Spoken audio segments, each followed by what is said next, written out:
بنص كيلو صدور فراخ عملنا كمية كبيرة جدا من كفتة الفراخ الجبارة. هنعمل حوالي 35 قطعة من الكفتة اللي انتوا شايفينها دي. انا تقريبا سويت نص الكمية بس.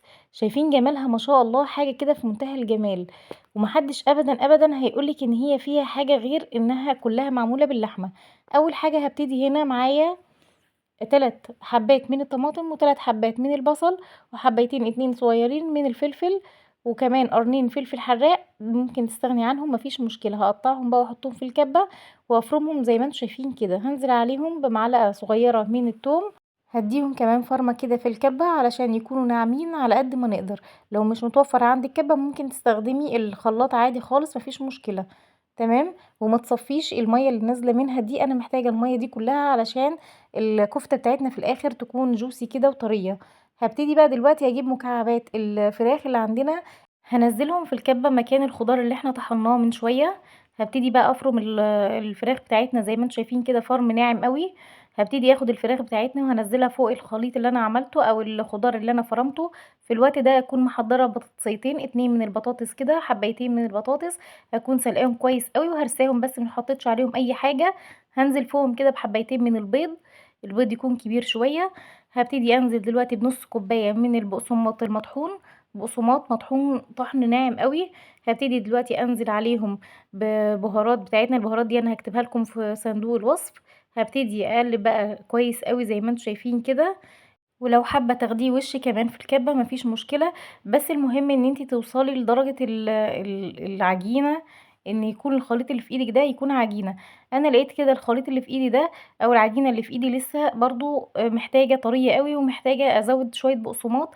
انا بدأت انزل بالبقسماط كده بالتدريج. انا دلوقتي استخدمت حوالي كوباية من البقسماط المطحون. هي كده تمام قوي. نسيت بقى ان انا انزل معلقة من البيكنج باودر، نزلت معلقة كبيرة من البيكنج باودر وبدأت اقلب تاني كده. شايفين الخليط طري او العجينه اللي في ايدينا طريه. ما تحاوليش تزودي بقسماط عشان ما تطلعش مكتومه منك. هدخلها التلاجة لمده ساعه او نص ساعه على الاقل تتشمع. بعد نص ساعه كده، انا قعدتها حوالي نص ساعه في التلاجة، هجيبها وابتدي اشكلها. طبعا التشكيل ده يرجعلك، اي تشكيل انت تحبيه شكليه، بس انا حبيت المره دي اشكلها بالشكل اللي انتوا هتشوفوه قدامكم دلوقتي ده. انا اخدت حته من العجينه كده، كورتها الاول وبعدين عملت لها شكل بيضاوي زي ما انتم شايفين كده. وهبتدي اخد لها سحبة من تحت وخلاص، ابططها تبطيطة بسيطة كده واسحبها من تحت وخلاص على كده. شايفين ما شاء الله بيكون شكلها لذيذ كده ومختلف، من انواع الكفتة اللي ممكن تعمليها طول الوقت. بجد هتعجبك قوي وهنزود الكمية بطريقة مش معقولة. بجد ازاي نص كيلو نطلع منه حوالي 35 قطعة؟ طبعا انتي لو قللتي في الحجم شوية هتطلعي عدد اكبر من ده بكتير. ممكن تصبعيها، تاخدي عصيان الشيش طاووق او اي سيخ او اي حاجة وتصبعي عليها وتعمليها كفتة عادية خالص. او ممكن تاخدي الاقراص اللي احنا عملناها دي وتنزليها في بيض وبقسماط، هيطلع شكلها في الاخر عامل زي البانيه اللي بنجيبه بره، اللي هو بانيه الشركات بالظبط. ولادك مش هيفرقوه ابدا من اللي انتي بتشتريه جاهز ابدا. ممكن برضو تعمليها شكل تاني زي الناجتس او اي شكل انت تحبيه، لكن العجينة معانا نقدر نشكلها زي ما احنا عايزين. شايفين بقى نص كيلو البانيه عمل لنا قد ايه؟ ما شاء الله كمية محترمة جدا، هتكفينا اصلا مرتين او 3 مرات. ممكن نحتفظ بيهم بالشكل ده في الفريزر ونطلع على حسب الطلب. هبتدي دلوقتي اسخن الجريل بتاعنا كويس قوي وهنزل بمعلقتين من الزيت، معلقتين صغيرين كده من الزيت، مش هزود زيت. وهبتدي انزل بقى بقطع الفراخ اللي معانا. عايزه اقول لكم قد ايه الوصفه دي مش بتاخد وقت ابدا. لو مستعجله هتخلص معاكي تقريبا في ربع ساعه، مش هتاخد وقت منك ابدا. هافضل اقلب فيهم كده زي ما انتم شايفين كده، من تحت شويه ومن فوق شويه.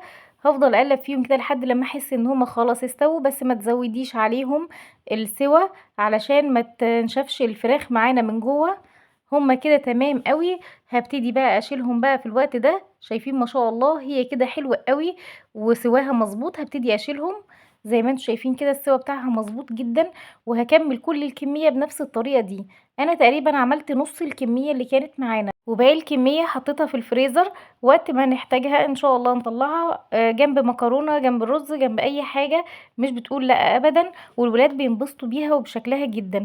شايفين ما شاء الله دي نص الكمية وعملت قد ايه معانا. هتقدميها بالشكل اللي يريحك. انا قدمتها على الرز الاصفر كده زي ما انتم شايفين. بتكون جميلة جدًا وبتليق أوي مع الرز الأصفر أو الرز البسمتي. ومعاها كمان ممكن نقدّم سلطة الحياتي اللي إحنا عملناها قبل كده، بتكون جميلة جدًا، ونقدّم معاها تومية أو أي حاجة من الصوصات اللي هي اللذيذة اللي إحنا بنحبها ديّة، هتفرّح الولاد جدًا، وشكلها بيكون عسول أوي كده زي ما أنتم شايفين ما شاء الله.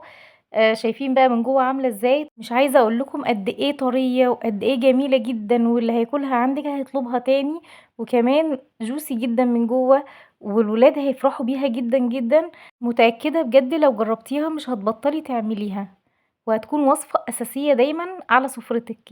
يا ريت بقى ما تنسيش الاشتراك في القناة واللايك والشير عشان يوصلك كل جديد من وصفاتنا.